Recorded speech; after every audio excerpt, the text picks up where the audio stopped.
How's it going, everyone? Hugh back here again, out in one of my favourite haunts, which is Salt Hill, Galway. Now, I picked a rather bad evening for it this evening. It's kind of almost stormy, windy, and it's getting a little bit dark as well, so maybe not the best choice for weather to do a review. But anyway, I'm here and I have on the camera this lens, which is a new one that's just been sent to me from Viltrox, and it's an 85mm 1.8, and it's incredibly affordable too. So I'm going to try this out now and see if it's worth its weight, so to speak, because it's a heavy little number.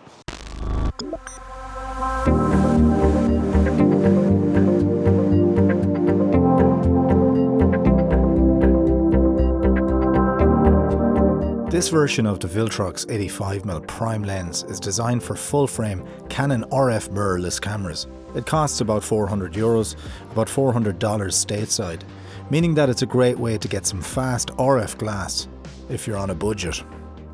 This lens comes with a little pouch, a front and rear cap, and a lens hood.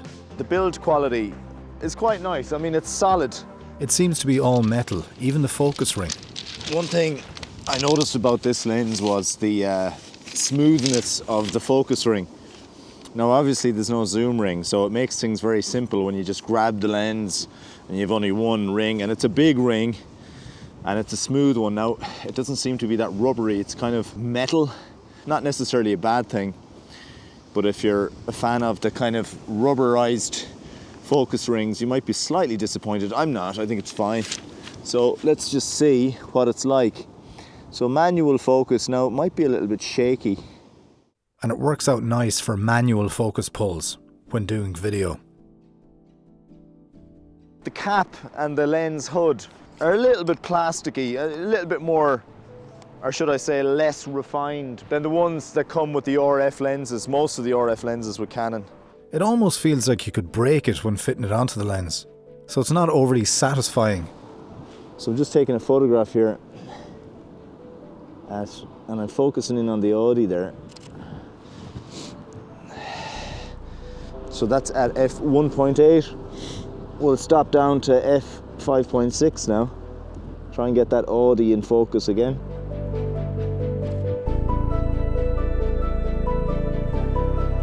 I bumped into a chap who was fishing on the slipway, and it gave me a chance to see how the lens focused on people and how the background would be blurred out. Now, I added a little bit of contrast and sharpness in Lightroom here. Straight out of camera at f1.8, I found the sharpness and contrast to be okay, not amazing, but with a little bit of post-processing in Lightroom, the images look pretty good. I did notice in a couple of these shots that there was a lot of fringing around the white logos of the guy's jacket, and this was towards the centre of the image too. So just looking back at the shots I took of the cars on the promenade, if we look at this one taken at f1.8, ISO 100, 1/2500th of a second. If we zoom in here, we can see that little bit of purple fringing in areas of high contrast and blown out highlights. But if we look at f5.6, a much slower shutter of 1/250th of a second, we can see that the fringing is greatly reduced and the image is nice and sharp. And here's a photograph taken at f8.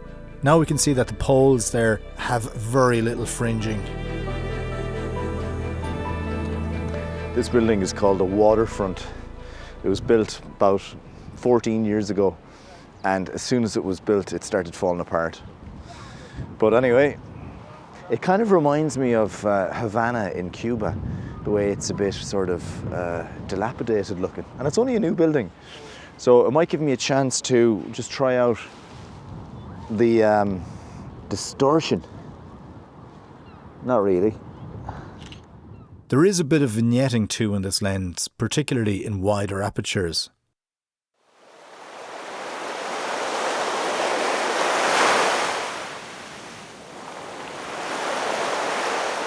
I'm recording using a very, very fast shutter, which doesn't matter really, does it? For this video. Let's see what the minimum focus distance is. So it's losing me there. It'll pick up one of the eyes, one of my bloodshot eyes now. Okay. So I'm recording at 1.8. That's what this lens is all about. Big background blur, and that's what you have here. So it's ideal, say if you were doing, you know, pieces to camera outside and you want a lovely isolated background. Even if I go back here, the background is going to start to get into focus more, but it's still giving a lot of blur. Now the further you go back, the less background blur you're going to get. You know, when you're at further distances, you might want to shoot at f1.8. But I think that looks okay. I think it's focusing all right. Stop. It's taking a second, but that's probably more down to the settings that I have in the camera rather than the actual speed of the lens. I found the bokeh to be nice with this lens, but not overly dreamy either. The bokeh balls created by the background lights here are fairly good, but I've seen nicer bokeh on other lenses. But that said, it's still a good lens to blur out the background. And we have a lovely couple getting married over there.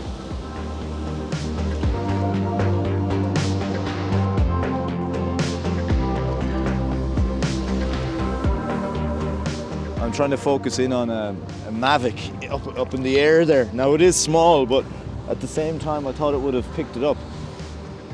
Yeah. It's not, it's just pumping focus.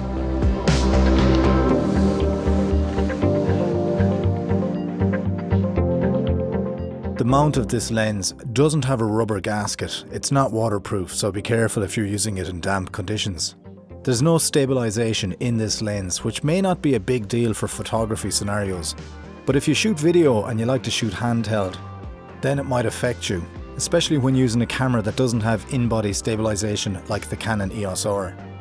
On the R5 it worked out pretty good for me, but not as good as the dual stabilization you'll get when using one of the Canon RF lenses.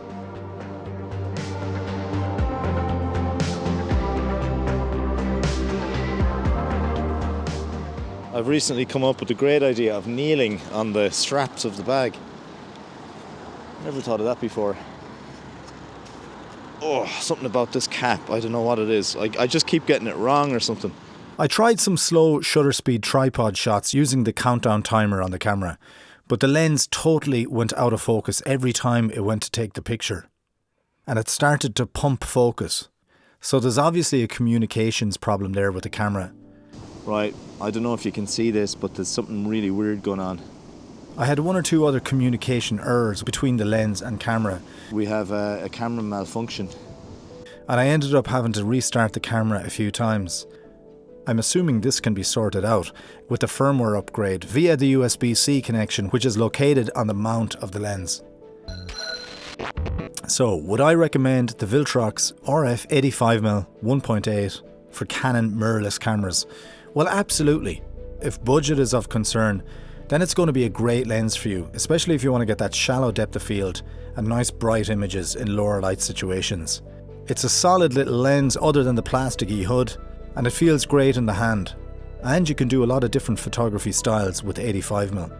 If video is your thing, lenses like this are great for pieces to camera, so it's going to be a good lens if you're doing interviews and filming content where you want to get a shallower depth of field, or if you're in a lower light situation. So thanks for watching this video, guys. If you like the content here, feel free to subscribe to the channel. As always, I appreciate a thumbs up on the video, and feel free to comment below with your thoughts on this cool little lens. That's all for now. See you in the next video.